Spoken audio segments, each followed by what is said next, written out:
Let me hit you with the uncomfortable truth nobody in the modern fitness wants to hear. Your feet are weak. Not kind of weak, not needs improvement weak. I mean soft, uncoordinated, over-supported liabilities that tap out the second life asks you to do anything more demanding than standing on carpet. Do you want to be a better runner? Fix your feet. Want better squats? Fix your feet. Want fewer knee issues, fewer hip issues, fewer mysterious aches you blame on aging? Fix your damn feet. We've engineered a world where our feet barely have to function, and then we've shocked them when the rest of the chain collapses like a cheap lawn chair at a family reunion. So by the end of this video, you're going to know exactly how to rebuild your feet into resilient, powerful foundations and why ignoring them is costing you performance, durability, and longevity. Forge Grit is a compass, not a dictatorship. I'm not here to tell you the one routine that fixes everything. I'm here to give you the direction, the consequences, the physiology behind every choice, so you can build the body and the capability you want. You decide the path. You decide the pace. You take ownership of the results. Forge Grit's just handing you tools, and the truth is this. Your feet are at the beginning of everything, and most people train like that part doesn't even exist. Your feet were designed to grip, stabilize, adapt, sense terrain, and transfer force, but modern living turned them into padded ornaments at the end of your legs. We cushioned them, we elevated their heels, we trapped them in narrow shoes that smash the toes together like they're smuggling diamonds. We removed friction, removed instability, removed demand, and then we wonder why our knee valgus collapses under like wet spaghetti. Here's your physiological truth. The foot is a 26 bone, 33 joint, 100 ligament masterpiece. It's supposed to move through pronation, supination, torsion cycles. It's supposed to absorb impact like a spring, not like a 2x4. And it's supposed to give you brain constant sensory feedback. It's literally a biomechanical supercomputer. But you've been training with the biomechanical equivalent of a brick wrapped in a marshmallow. Well, let's break down what strong feet actually do and why fixing them fixes half your problems. Number 1, strong feet will give you better force transfer. Weak feet leak power. Every rep, every stride, every jump, you're losing energy because your base can't transmit it. Strong feet means better lifts, faster running, harder pushes. They'll also give you better stability up the chain. Feet that can't stabilize put the knees and hips into chaos. You think your knee pain is because of old age? No, your foundation might be failing. They'll also give you better proprioception. Feet send data to your nervous system. Data means control. Control means performance. Numb feet equal dumb movement. And they also improve injury reduction. Stronger feet reduce plantar fasciitis, Achilles issues, IT band tension, shin splints, patellar pain, hip compression. You fix the foot, not the symptoms. Now let's talk about how to rebuild the actual routine. This is not going to be your grandma's pick up a towel with your toes routine. This is the forged foot conditioning. We're going to go after tissue capacity, neurological control, structure, and strength. Here's your routine, the backbone. I'll break down each movement in detail and explain the physiological rationale behind it. Here are the 6 movements. Short foot activation, which is an arch reset.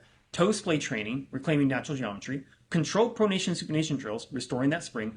Big toe strength, your missing power source. Calf soleus tibialis integration, that's your whole chain there. And barefoot load training. None of these involve fancy equipment because your feet don't need tools, they just need work. For the short foot activation, your arch reset, the short foot drill trains the intrinsic muscles of your foot, the little stabilizers that determine whether your arch acts like a spring or pancake. Here's how you're going to do it. Stand tall. Press the big toe into the floor. Pull the ball of your foot toward the heel. Hold, release, repeat. It sounds simple, but if you do it long enough, it's going to burn like hell because these missiles haven't been fired properly in probably years. You're training the windlass mechanism, the natural arch tension system that stabilizes your entire chain. A strong windlass means controlled pronation, which means better knees and hips. But your arch means nothing if your toes can't get out of their prison. So next we're going to be doing toe splay training, reclaiming your natural geometry here. Your toes were designed to spread, to grip, to stabilize, to articulate. But modern toes smash them together like they're riding coach on a budget airline. Toe splay training forces the toes to move independently again. Not as decoration, that's fine. Start simple. Spread your toes as wide as possible. Try lifting the big toe while keeping the others down. Try lifting the other toes while keeping the big toe down. If you can't do this, congrats, your brain to foot connection is a little fried. It's not an insult, that's just neurophysiology. Now let's restore the part of the foot that actually generates propulsion, that big toe. Your big toe does more for power production than your glutes during gait. Your entire propulsion phase depends on the strength, alignment, and the function of that big toe. If you have a weak big toe, it means weak push-off, weak stabilization, weak gait cycle, and weak hip mechanics. Fixing this requires big toe lifts, assisted great toe extensions, slow, controlled calf raises emphasizing toe pressure, and barefoot walking emphasizing toe off. This is the key to unlocking gait mechanics. Now let's rebuild the engine that supports all this, the lower leg complex. Do you want bulletproof feet? You need bulletproof calves and the tibialis. These muscles from the shock absorbers, stabilizers, and tension controllers of your stride. Here's your protocol. Start with soleus raises, your knees bent. Then you do gastrocnemius raises with knees straight. Then you do tibialis raises. These are your shin lifts. And then do eccentric calf drops. That's your lengthening control. The physiology on this is that muscles determine ankle stiffness, the hidden variable in performance. If you're too short, you make it go sloppy. Too stiff, fragile. Too weak, every injury is known to runners. Now let's tie that entire system together with a loaded movement. Barefoot load is where everything clicks. Start with barefoot standing shifts, then barefoot RDLs, then barefoot split squats, then barefoot step-ups, and then barefoot carries. The feet will adapt fast when exposed to load because load forces neural adaptation. You're teaching your feet to anchor, to stabilize under pressure, to communicate with the ground. So stop being passengers and start being drivers. Now that we learned the routine, let's talk about why this works so fast and why nobody teaches it. There are 3 reasons. The first one being that the feet have huge sensory density. They're packed with mechanical receptors, which means stimulation leads to adaptation, fast.